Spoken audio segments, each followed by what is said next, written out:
என்னன்னா அப்பாஸ் அலின்னு இருக்காங்க இல்லையா, அவங்க வந்து நேராக அலி அலியான்ட்ட வர்றாங்க. நபி ஸல்லல்லாஹு அலைஹி வஸல்லம் அவங்கள பார்த்துட்டு அலி அலியான் வெளியே வர்றாங்க. வீட்டில் இருந்து நோய் விசாரிச்சுட்டு வெளியே வர்றாங்க. வந்த உடனே பார்த்துட்டு அலி அலியான் சொல்கிறாங்க, அலி அலியான் பார்த்துட்டு சொல்கிறாங்க, ரசூலுல்லாஹ் எப்படி இருக்காங்க அப்படிங்கிறேன்.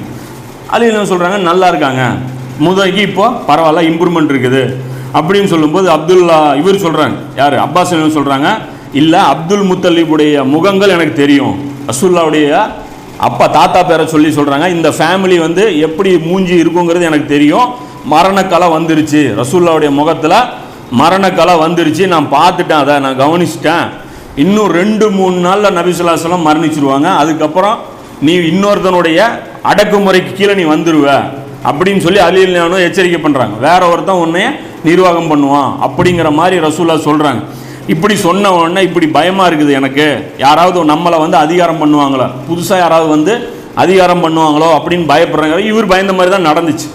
பின்னாடி வந்த மக்கள் ரசூலுல்லாஹ்வுடைய குடும்பத்தினரை அதிகாரம் பண்ணியிருக்கிறாங்க. அதே மாதிரி அப்போ கூப்பிட்றாங்க, நீ எங்களுடன் வா அப்படிங்கிற. அப்போ கூட யாரோ இருந்திருக்கிறாங்க, யார் கூட, அப்பாஸ் அலியான் கூட யாரோ இருந்திருக்கிறாங்க. சொல்கிறாங்க, எங்களை நபி ஸல்லல்லாஹு அலைஹி வஸல்லம் அவர்களுடன் அழைத்து செல், ரசூலுல்லாஹ் கிட்ட எங்களை கூட்டிகிட்டு போய் விடுங்க, நாங்கள் என்ன பண்ணுறோம், ரசூலுல்லாஹ்வுக்கு பிறகு இந்த ஆட்சி அதிகாரம் யாரிடம் இருக்கும்னு கேட்டுக்கிறேன். அதே மாதிரி நமக்கும் ஏதாவது வசியத்து பண்ண சொல்லி, 2 தனித்தனி விஷயம். ஆட்சி அதிகாரம் உங்களுக்கு அப்புறம் யாருங்கிறது ஒன்று, எனக்கும் ஏதாவது நமக்கும் அதாவது நம்ம குடும்பத்தினருக்கும் ஏதாவது வசியத்து ரசூலுல்லாஹ் செய்யட்டும் அப்படின்னு சொல்லி ரசூலுல்லாஹ்ட்ட நம்ம கேட்போம் அப்படின்னு சொல்லி கேட்குறாங்க. அப்போ அலி சொல்கிறாங்க, வேண்டாம், நாம் வந்து போய் ரசூலுல்லாஹ்ட்ட ஏதாவது வசியத்து செய்யுங்கன்னு சொல்லி, இல்லை பதவியில் எனக்கு ஏதாவது கொடுங்க அப்படின்னு சொல்லி நாம் கேட்டோம் அப்படின்னா, ரசூலுல்லாஹ் இப்போ மறுத்துட்டாங்கன்னா பின்னாடி என்ன ஆயிரும், எந்த காலகட்டத்திலையும் மக்கள் நம்மளை தவிர எல்லாரையும் தேர்ந்தெடுப்பாங்க, நம்மளை தேர்ந்தெடுக்கிற அந்த ஆப்ஷனே ரசூலுல்லாஹ் வந்து இவங்க மக்கள் வந்து என்ன பண்ணிடுவாங்க, விட்டுருவாங்க. அதனால் நாம் அதை கேட்க வேண்டாம் அப்படின்னு சொல்லிட்டு பின்னாடி என்ன சொல்கிறாங்க, அப்புறம் ரசூலுல்லாஹ்ட்ட போய் உங்களுக்கு அப்புறம் யாருன்னுலாம் கேட்குற ஆள் தைரியம் எனக்கு இல்லை அப்படிங்கிறேன். அது எப்படி கற்பனை பண்ணுவாங்க, உங்களுக்கு அப்புறம் யாருங்கிறது அந்த மாதிரி நான் கேட்குற மாதிரி எனக்கு வந்து அந்த மாதிரி தைரியம் இல்லை, நான் ரசூலுல்லாஹ்ட்ட போய் அப்படி கேட்குற ஆள் கிடையாது அப்படின்னு சொல்லி அலி அலியான் வந்து இது மறுத்துடுறாங்க. அப்போது இந்த அடிப்படையிலையும் தெரியுது, ரசூலுல்லாஹ் வந்து அலி அலியானுக்கு வசியத்து செஞ்சுருந்தா இந்த சந்தர்ப்பத்தில் வசியத்து செஞ்சுருக்கலாம், இந்த ஹதீஸின் படி இந்த நேரத்தில் போய் அவங்க வந்து சொல்லி செஞ்சுருக்கலாம். ஆனால் ஆக்சுவலாக ரசூலுல்லாஹ் வந்து யாருக்குமே வசியத் செய்யலை அப்படிங்கிறது தான் தெளிவான விஷயம். இதை பற்றி இப்னு அப்பாஸ் ரலியல்லாஹு அறிவிக்கக்கூடிய ஹதீஸ் வந்து முஸ்னத் அஹ்மதுல 3356வது ஹதீஸில் இது வருது. அர்கம் பின் ஷர்ஜில் அப்படிங்கிறவர்கிட்ட போய் அவர் வந்து இப்னு அப்பாஸ்கிட்ட கேட்குறாங்க, நான் வந்து சிரியா வரை இப்னு அப்பாஸ் ரலியல்லாஹு அவர்களுடன் பிரயாணம் செய்கிறேன், எப்போ பின்னாடி பிரயாணம் செய்கிறேன், நபி ஸல்லல்லாஹு அலைஹி வஸல்லம் அவர்கள் ஏதாவது வசியத் செய்தார்களா என்று கேட்டேன். யார்கிட்ட, இப்னு அப்பாஸ்கிட்ட கேட்குறாங்க. நபி ஸல்லல்லாஹு அலைஹி வஸல்லம் அப்படி ஒரு வசியத்தும் செய்யவில்லை அப்படின்னு யார் சொல்கிறா, இப்னு அப்பாஸ் சொல்கிறாங்க. இது ஒரு சஹாபியுடைய ஸ்டேட்மெண்ட்டு. இன்னொரு நபித்தோழர் அபி அவுஃபா அப்படிங்கிற இந்த நபித்தோழர் தான் கடைசியாக மரணிக்கக்கூடிய நபித்தோழர். நபி ஸல்லல்லாஹு அலைஹி வஸல்லம் அப்புறம் கிட்டத்தட்ட 75-80 வருஷம் கழித்து மரணிக்கக்கூடிய ஒரு நபித்தோழர். இவர்கிட்ட வந்து அப்துர் ரஹ்மான் பின் அபி அவுஃபா அவங்கள்ட்ட வந்து தல்ஹா ரலியல்லாஹு அஷ்வத்துல் முபஷிரா இருக்காங்களா, அவங்களே போய் டவுட்டாக கேட்குறாங்க, அல்லாஹ்வின் தூதர் ஸல்லல்லாஹு அலைஹி வஸல்லம் அவர்கள் வசியத் ஏதாவது செஞ்சாங்களா அப்படின்னு சொல்லி கேட்குறாங்க. இந்த ஊருக்குள்ளே ஒரு பேச்சாக இருக்குது, அலிக்கு வசியத் செஞ்சுருப்பாங்க, அலிக்கு வசியத் செஞ்சுருக்காங்க அப்படின்ட்டு, ஏதாவது செஞ்சாங்களா அப்படின்னு சொல்லி கேட்குறாங்க. அப்போ வந்து அப்துர் ரஹ்மான் பின் அபி அவுஃபா ரலியல்லாஹு சொல்கிறாங்க, இல்லை, நபி ஸல்லல்லாஹு அலைஹி வஸல்லம் வந்து எந்த தனிப்பட்ட வசியத்தும் செய்யலை, வேதத்தை பற்றி பிடிக்குமாறு வேணால் வசியத்தை செஞ்சுருக்காங்க, அதுதானே தவிர வேறு எதுவும் செய்யலை அப்படின்னு சொல்கிறாங்க. இது புகாரியில் 4460, 2740வது ஹதீஸில் இந்த 2 சம்பவமும் வருது. ஆக மொத்தம் வசியத் செய்யலைங்கிறது சஹாபாக்களில் யார் யார் சொல்கிறாங்க, ஆயிஷா ரலியல்லாஹு சொல்கிறாங்க, இப்னு அப்பாஸ், ரசூல், அலி ரலியல்லாஹு கூட டீமில் இருக்கிறாங்க, 2 டீமில் இருக்கிறவங்களே சொல்கிறாங்க. அப்போ அபூபக்கருக்கு வசியத் செஞ்சது உண்மையாக இருந்தால் யார் சொல்லியிருக்கணும், ஆயிஷா ரலியல்லாஹு சொல்லியிருக்கணும், இல்லை எங்கள் அப்பாவுக்கு வசியத் செஞ்சார் அப்படின்னு சொல்லியிருக்கணும்.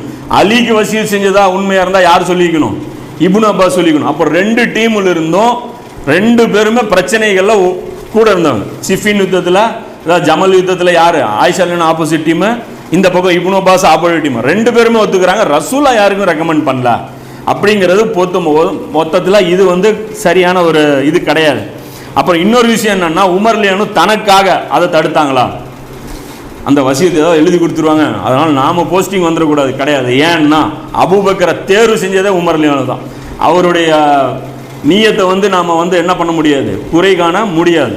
அபூபக்கரை போய் தேர்ந்தெடுக்கிறாங்களே தவிர தன்னையுடைய தேர்வை வந்து உமர் ரலியல்லாஹு வந்து பண்ணவே இல்லை. அதே மாதிரி உமர் ரலியல்லாஹுக்கு நெருக்கமான நபித்தோழர் யார் அப்படின்னா அலி ரலியல்லாஹு தான், இல்லையா? அலி ரலியல்லாஹு தான். அந்த உமர் சீரீஸில் பார்த்தீங்கன்னா தெரியும், அலி ரலியல்லாஹு உமர் ரலியல்லாஹு அவ்வளோ க்ளோஸாக இருப்பாங்க. பின்னாடி உமர் ரலியல்லாஹுடைய ஆட்சியிலையும் வந்து அலி ரலியல்லாஹுக்கு அவ்வளோ வந்து பொறுப்பு வந்து நபி இவர் கொடுத்துருந்தாங்க. யார்? உமர் ரலியல்லாஹு. அதே மாதிரி தலைமை நீதிபதி பொறுப்பு யார் கொடுத்துருந்தா? யாருக்கு?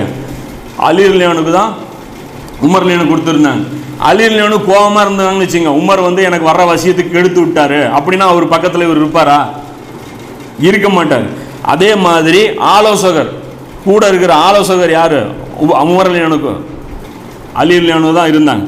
அதே மாதிரி கூடவே அரண்மனை அவருடைய அந்த கிலாஃபத்துடைய அந்த தலைமைச் செயலகத்தில் அலி ரலியல்லாஹு எப்போவுமே இருப்பாங்க. வெளியே எங்கேயுமே கவர்னராக அனுப்பவே இல்லை. அதே மாதிரி வெளியூர் எங்கேயாவது போனால் உமர் ரலியல்லாஹு வெளியூர் போனால் அப்போ கலீஃபாவா, ஆக்டிங் கலீஃபாவா, துணை ஜனாதிபதியாக யார் நியமிச்சுட்டு போனாங்க?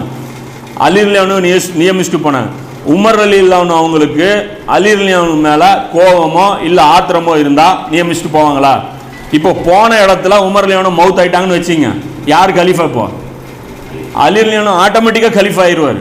இவர் மரணிச்சிட்டார்னா போருக்கு போய் ஆட்டோமேட்டிக்காக யார் கலீஃபா ஆயிடுவாங்க? உமர் ரலியல்லாஹு, அலி ரலியல்லாஹு கலீஃபா ஆயிடுவாங்க. அப்போ அந்த அடிப்படையிலையும் அலி ரலியல்லாஹு மேலே இவங்களுக்கு எந்த ஒரு விரோதமும் கிடையாதுங்கிறது ஒரு தீர்மானமான விஷயம். ஒரு ஷியா ஆலிம் பயான் பண்ணி இருந்திருக்கிறார்.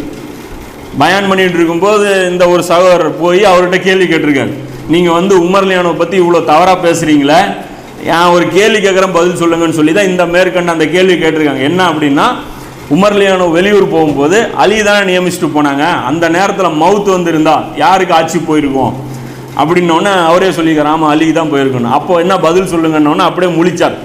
அந்த ஷியா அலிம் வந்து முழிக்கிறார். வேணும்னே வெறுப்பேற்றி விடுறது, இவங்களை பற்றி அவங்க, அவங்கள பற்றி இவங்க அப்படிங்கும் போது. ஆனால் ரெண்டுலையுமே பார்த்தீங்கன்னா தவறான ஒரு முன்னுதாரணம் தான்.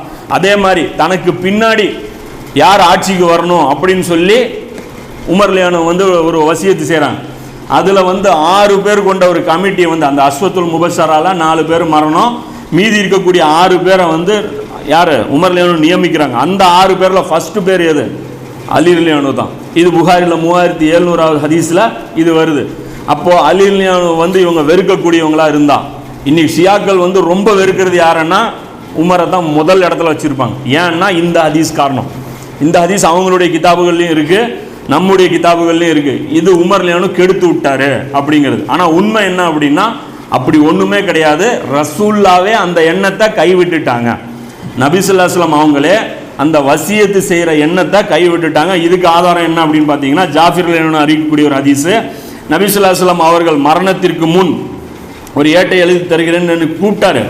அதன் காரணமாக வழி தவற மாட்டீங்கன்னு சொல்லி கூப்பிட்டாங்க. உமர் ரலியல்லாஹு அதை தடுத்துட்டாங்க. அப்புறம் பிறகு அல்லாஹ்வின் தூதரும் அதை எழுதும் எண்ணத்தை கைவிட்டு விட்டார்கள். ரசூலுல்லாஹும் அந்த எண்ணத்தை என்ன பண்ணிட்டாங்க? விட்டுட்டாங்க அப்படின்னு சொல்கிறாங்க. இந்த ஹதீஸ் முஸ்னது அபு யாலால 1869 ஹதீஸில் இருக்குது. அஹ்மதில் வந்து 14783வது ஹதீஸாக இது இருக்குது. ஏன் இது சொல்கிறேன் அப்படின்னா, இது கேட்டதுக்கப்புறம் ரசூலுல்லாஹ் 3 நாள் உயிரோடு இருந்தாங்க. இது கடைசி நாள் உயிர் பிரியும் தருணம்லாம் கிடையாது. இந்த சம்பவத்துக்கு அப்புறம் 3 நாள் நபி ஸல்லல்லாஹு அலைஹி வஸல்லம் வீட்டில் நல்லா இருந்தாங்க. அப்போ ஏதோ ஒரு சம்பவத்தில் ரசூலுல்லாஹ் என்ன பண்ணியிருக்க முடியும்? எழுதி தாராளமாக கொடுத்துருக்க முடியும். இந்த சம்பவம் கழிச்சு தான் 3 நாள் உயிரோடு இருந்ததா எங்கே இருக்குது? புகாரியில் பார்த்தீங்கன்னா 681வது ஹதீஸில் இது இருக்குது. இந்த சச்சரவு நடந்த அந்த நாளுக்கு அப்புறம் 3 நாள் ரசூலுல்லாஹ் வந்து உயிரோடு இருந்திருக்காங்க. நபி ஸல்லல்லாஹு அலைஹி வஸல்லம் அவர்கள் கடைசியாக அந்த மரணிக்கிற நாள் வர்றாங்க இல்லையா, அப்போ வந்து அவர் சொல்கிறாங்க, 3 நாள் கழித்து நாங்கள் ரசூலுல்லாஹை பார்த்தோம். அப்போனா என்ன அர்த்தம்? 3 நாளைக்கு முன்னாடி அந்த சச்சரவு நடந்திருக்கு, 3 நாள் கழித்து நாங்கள் ரசூலுல்லாஹை பார்த்தோம் அப்படிங்கிறாங்க. ரசூலுல்லாஹ் சந்தோஷமாக மரணம் அடைகிறாங்க. ஏன் அப்படின்னா, ரசூலுல்லாஹ் எதிர்பார்த்த மாதிரியே அபூபக்கருடைய தலைமையை மக்களாகவே தேர்ந்தெடுத்து அக்செப்ட் பண்ணிட்டாங்க. ஸோ இந்த நிகழ்வு ரசூலுல்லாஹ் என்ன நினைச்சாங்களோ அதுவே ஆட்டோமேட்டிக்காக நடந்தது. யாரும் அதிருப்தி கொள்ளலை. அதனால் நபி ஸல்லல்லாஹு அலைஹி வஸல்லம் என்ன பண்ணிட்டாங்க? எழுதியும் வைக்கலை.